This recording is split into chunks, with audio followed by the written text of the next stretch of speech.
Week 3 for DBT07.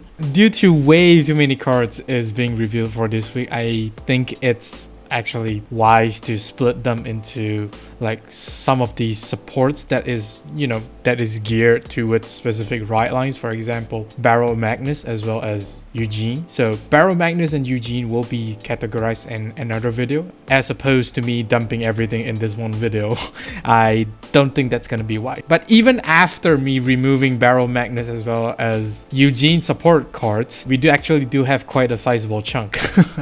Let's take a look at what week 3 has in store for DBT07. First off, we have dual Electros Dragon. Continuous rearguard circle. During your turn, if your opponent's Vanguard is grade 3 or greater, this unit gets 5k power. So this is like a 13k booster. It's quite generic, if I would say. It's just checking whether or not your opponent is at grade 3 or greater. I think you will only run this if you have the space, but he's not really doing much for the deck depending on what your right line is. But I don't think any of the right lines at the moment will want this. Only run this if you think you don't have any space, but even if you have space, I think there are other better options than running this card. If not, then just skip this card. Next, for Keter Sanctuary, we have Silent Sorrow Dragon. Continuous rearguard circle. If your other rearguard was retired by your card's ability this turn, this unit gets 10k power. Active on your opponent's turn too. Peanut Butter as well as Teutates optional support. Because so far at this moment, only Peanut Butter as well as Teutates has the skill to basically retire themselves. I mean, there is like a grade 1 card that Youthberg has that can retire itself, but then again, I don't think you will want to run this in Youthberg due to how many revolve forms that we'll be getting already. But then again, this is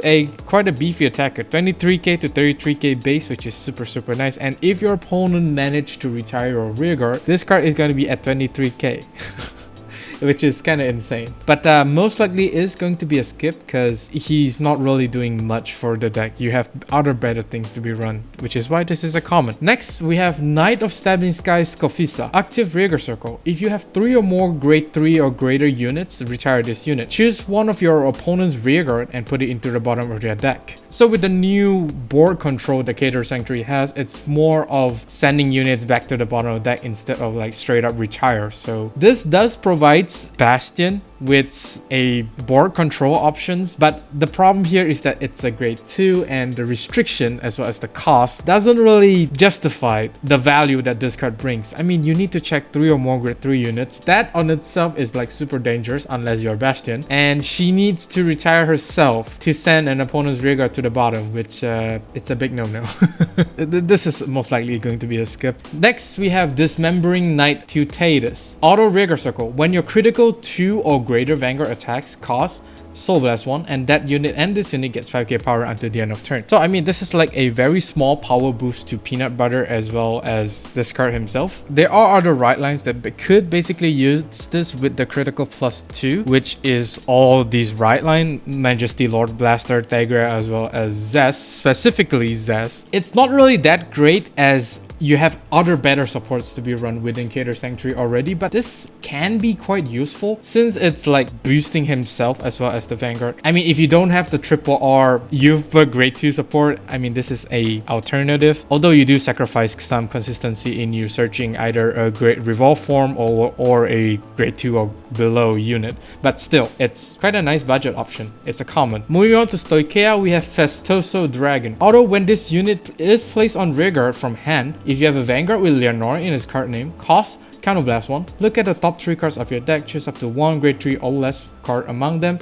Call it to rearguard circle, it gets boost until the end of turn and discard the rest. It's actually not bad of a support card, and it also helps you like Superior Call whatever is in the top 3 of your deck. And even though if you call a grade 3, you are still able to boost with it, which is super nice. This card lets you fish out either booster or an attacker, which Leonore might want to. And if your drop zone does not really have anything worthwhile to be called by either by order or you know, Roaming Prison Dragon, this card could potentially help you set that up, which is actually really nice. It's a nice tech-in card, but I don't think this is necessarily be a 4-off because it's a constant removing 3 cards from the top of your deck. So it's not really that great of a card if you are basically fighting in a longer paced game, because you will deck out like roller fast. By now, I think Leonarn has a lot of supports that could basically help complement this card, what this card is lacking, which Superior Call anywhere other than the top deck to prevent decking out, I would say. Next, we have an order card, Sympathize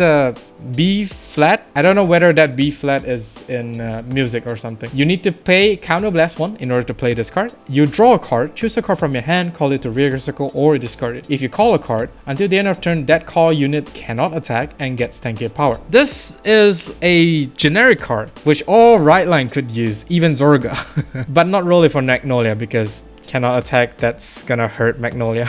So what this card basically does is it allows you to call a booster, which is actually nice, and what's more, it gives the booster a 10k power. This does benefits Leonarn much more than the other Ridelines, but other Ridelines could basically still use this. Since this card is some sort like a order card that basically helps you set up your board, I think it's quite a decent skill to have. And not to mention the power boost could lead into some very devastating column as well. And since we all know how big Leonarn can get, so it's quite disgusting. And the triple R for Leonarn, Resonance Dragon. Continuous Rearguard Circle. If your units boost a total of 3 or more times this turn, this unit gets 5k power. Second skill, Auto Rearguard Circle. At the end of the battle, this unit attack a Vanguard. If you have a Vanguard with Leonarn in its card name and your units boosted a total of 5 or more times this turn, cast Counterblast 1 and put this unit into your soul. Choose one of your rearguards and stand it. So finally, a 4th attack for Leonarn, which I am very happy that Leonarn actually has this. It's a little bit of a clunky requirement since, you know, this you need to have a total of 5 boosting rearguards in order to unlock the skill. It's a little bit weird and could potentially get rule shock if you ask me. So what this does is it basically wants you to be your second rearguard to attack, because since you want to restand the other one, and in order to boost 5 times, you need to use Leonarn's skill to boost 3 times, and the 4th boost comes from the other rearguard. So there's no way for you to like have a full powered column on the final attack of your rearguard. So it's kind of a downside, but I would say it's not that bad of an issue. And what's more, this card actually does provide you soul, which is super nice. Since Leonarn does need and loves her soul, I think this card is like going to be stapler until maybe new support. It's a shame that he has to Ghost to Soul, which means that you have to use other cards as well as some cards that can recall from the drop zone to call him out. But I would say this card is going to make Leonarn really good. Next, we have a bug, Ferocious Hunter. Auto Rearguard Circle. When this unit attack hits a Vanguard, choose one of your rearguard, it gets 5k power until the end of turn. Yeah, skip. There's literally nothing for me to say here. Just skip this. It's a bug. Skip. And the other triple R for Stoichiea, Fraternal Maiden Aracelis. Auto, when this unit is placed on Rearguard Circle from hand, if your Vanguard is grade 3 or greater, cast Counterblast 1 and Soul Blast 1. Discard the top 3 cards of your deck, choose a card from your drop, call it to Rearguard Circle if it is a grade 2 or less card, and put it into your hand if it has the same name as your Vanguard. So this is kind of a confusing skill, especially if this is the first time you're reading, because it actually confuses me when I was doing materials for this video. It's a really nice card to have for any Stoichiea deck. It's not only does it recycles potentially one of your attackers or boosters, it also helps you recycle your personal right. Yeah, it's actually really nice. This card is actually really nice in any deck, I would say, that revolves around the personal right. This also helps you set up the drop zone because you are discarding the top 3 cards of your deck. So if those 3 cards consist of Roaming Prison Dragons, that's actually a very good benefit if you ask me. Moving on to Brandgate, Gravidia Almanon. Auto Rearguard Circle. When this unit attacks, cast Soul Blast 1 and discard a card from your hand, choose a Meteor card from your drop and put it into your hand, and this unit gets 5k power until the end of that battle. This helps helps you recycle your meteor to be played next turn. Although you need to discard a card, which I would say it's not that great, since you will only be returning that meteor cards in the battle phase. Although whether or not you want to run this is still a debate, because not only does this discard a 5k shield from your hand, you are getting like 2 shieldless cards. Although you could throw them away for your PG cost, but then again, it's still like bricks. They are still bricks in your hand, so it's not really that great. Lastly, we have Gravidia Aranhill. Continuous Guardian Circle. If your auto zone has a meteorite, this unit gets 5k shield. Second skill, auto, when this unit is placed on rearguard circle, reveal the top card of your deck, put it into your auto zone if it's a meteor card, and put it into the bottom of your deck if it isn't. So this is a 10k shield. It's not bad, and as long as you have a meteor, she is a 10k shield, and she's a grade 2, which makes her just jump up like really high. This does helps with the consistency of putting your meteor to the auto zone, but it's very RNG. What are the odds that your top deck is going to be a meteor card? If it isn't, and you know, if it's something very destructive, for example the OT, yeah, that card is going to the bottom of your deck. So why is this a double R? I do not have the slightest idea as of yet. Who knows, we might have another card that basically changes how this card works. And that is all for week 3. Do let me know down in the comment section on what do you think for this week's support. Most of these cards are like very ish, I would say, but Leonorn is looking to be really good.